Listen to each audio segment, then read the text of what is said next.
होर्मुज के बाद मुस्तफा का प्लान लाल सागर को ब्लॉक करने का है, लेकिन ईरानी सुप्रीम लीडर का यह प्लान पश्चिम एशिया की जंग का विस्तार अफ्रीका तक कर सकता है। दरअसल रिपोर्ट्स यह है कि बाब अल मंदेब को चोक करने में अफ्रीकी देश इरिट्रिया भी हूती का साथ दे सकता है।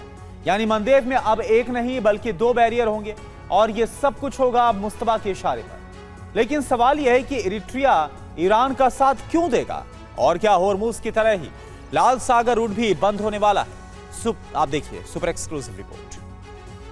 दुनिया के सबसे बड़े तेल चौक पॉइंट पर ईरान बादशाह की तरह बैठा है। होर्मुज से शिपिंग लगभग बंद हो चुकी है।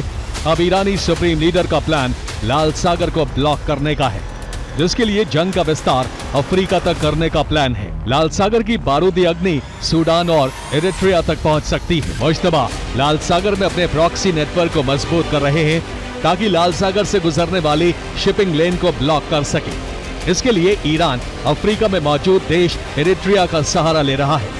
इस रणनीतिक बिंदु पर इरिट्रिया ईरान का नया हूती बन सकता है। दावा है कि इरिट्रिया सूडान में अपना प्रभाव बढ़ा रहा है।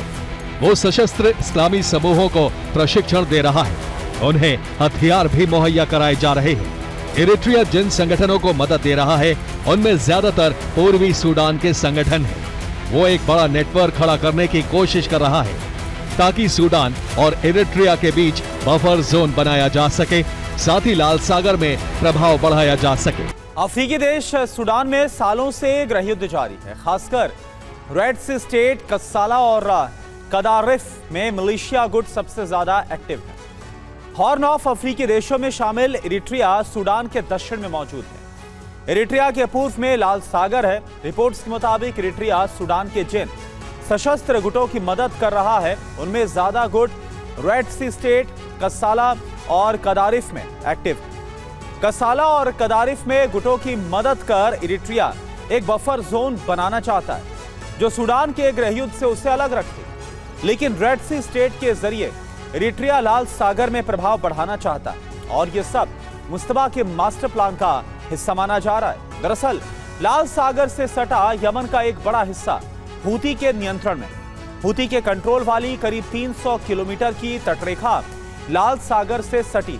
हूती अकेले लाल सागर में क्षति तो पहुंचा सकता है, लेकिन इसे पूरी तरह से ब्लॉक नहीं कर सकता। ऐसे में सूडान में मौजूद इरिट्रिया के प्रभाव वाली गुटों के जरिए सूडान से लगते समंदर के हिस्से को कंट्रोल करने की कोशिश होगी। सूडान के करीब 750 किलोमीटर की तटरेखा लाल सागर से लगती है और इसके अलावा इरिट्रिया की तटरेखा करीब 1150 किलोमीटर लंबी है, जहां से इरिट्रिया सीधे तौर पर लाल सागर पर नजर रख सकता है। ऐसे में लाल सागर के पश्चिम में 1950 किलोमीटर की तटरेखा ऐसी होगी जहां से ईरान के इशारे पर जहाजों को रोका जा सकता है। तो वहीं पूर्व में बाब अल मंदेब के पास हूती मोर्चा संभालेगा। यानी लाल सागर के प्रवेश और निकास द्वार पर दोनों ओर ईरान के प्रॉक्सी तैनात होंगे जो जरूरत पड़ने पर लाल सागर को पूरी तरह से ब्लॉक कर सकते हैं। 2023 में इजराइल हमास युद्ध के दौरान हूती ने लाल सागर में जहाजों पर हमले शुरू किए थे। इरिट्रिया के पास हूती को लाल सागर में रोकने की क्षमता है, लेकिन इसके बाद भी हूती के हमलों पर सरकार ने चुप्पी साध ली। इरिट्रिया सरकार ने हूती के हमलों की निंदा तक करने से परहेज किया। 2008 से 2015 के बीच पश्चिमी देशों और यूएन ने इरिट्रिया पर प्रतिबंध लगाया था। तब ईरान ने उसकी आर्थिक मदद की, तेल शिपमेंट भेजे गए, लेकिन 2015 में जब यमन में युद्ध शुरू हुआ तो सऊदी अरब और यूएई ने इरिट्रिया को भारी वित्तीय मदद और निवेश का लालच देकर अपनी ओर कर लिया। इसके बाद इरिट्रिया ने ईरान से दूरी बना ली और यमन में सऊदी गठबंधन का साथ दिया। लेकिन 2020 के बाद से यूएई ने अपनी उपस्थिति कम की और पश्चिमी दबाव इरिट्रिया पर फिर बढ़ने लगे, जिसके बाद इरिट्रिया का झुकाव चीन, रूस और ईरान वाले गुट की तरफ दोबारा हो गया।